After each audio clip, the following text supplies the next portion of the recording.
Welcome to Ridhima kitchen. வாங்க இன்றைக்கி நம்ம வீட்டில் ஒரு ஹெல்த்தியான தோசைக்குள்ளே மாவு அரைக்கிறது பார்க்கலாம். நான் இதில் கருப்புளுந்து போட்டிருக்கேன், சோளம், குதிரைவாளி, கம்பு கொஞ்சம் போட்டிருக்கேன். இதெல்லாம் போட்டு நல்லா ஊற வச்சுட்டு ஒரு 6 மணி நேரம். அது கூடவே முடக்கத்தாங்கீரை அதுவும் போட்டுக்க போகிறேன். போட்டு நல்லா நைஸாக அரைச்சி ஒரு 6 மணி நேரம் 7 மணி நேரம் புளிக்க வச்சிட போகிறேன். புளிக்க வச்சுட்டு தோசையாக ஊற்றிட போகிறேன். ரெண்டாவது இதில் இன்னும் வெரைட்டியாக செய்யலாங்க. காரமெல்லாம் போட்டு செய்யலாம். அது செய்யும்போது காட்டுறேன். இது நல்லா நைஸாக அரைச்சி ஒரு 7 மணி நேரம் புளிக்க வச்சுட்டு நம்ம தோசை ஊற்றலாம். பார்க்கலாம்.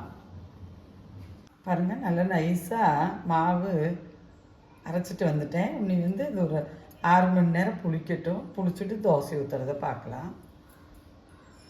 பாருங்கள், நம்ம அரைச்சி வச்ச மாவு இப்படி இந்த அளவுக்கு பொங்கி வந்துருச்சு. நான் இதில் உப்பு போடல, இனிமேல் தான் உப்பு போட்டுக்க போகிறேன். உப்பு போட்டு கலக்கி தோசை ஊற்றலாம்.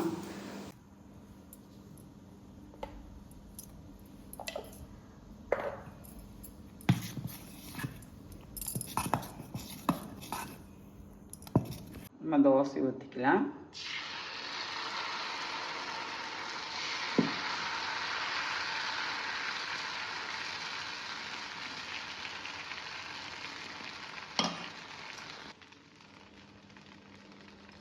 தோசைக்கு கிரைண்டரில் ஒரு சமயம் அந்த கீரை போட்டால் அரையாதுங்க.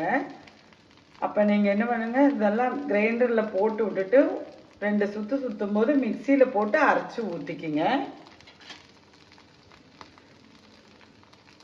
வேணுன்னா திருப்பி போட்டுக்குங்க. நான் திருப்பி போடல.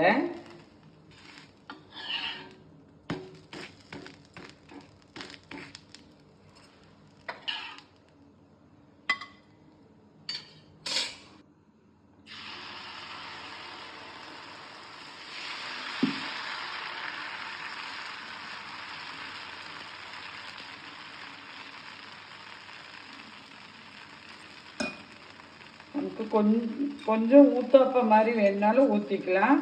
இதுலேயே ஆனியன் கூட போட்டுக்கலாம் நீங்கள்.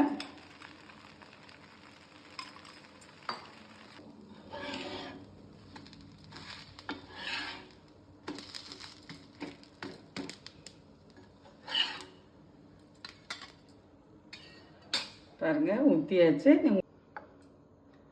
வாங்க நம்ம வீட்டில் இந்த ஹெல்த்தியான தோசை கார சட்னியோட சாப்பிட்லாம். நன்றி, வணக்கம்.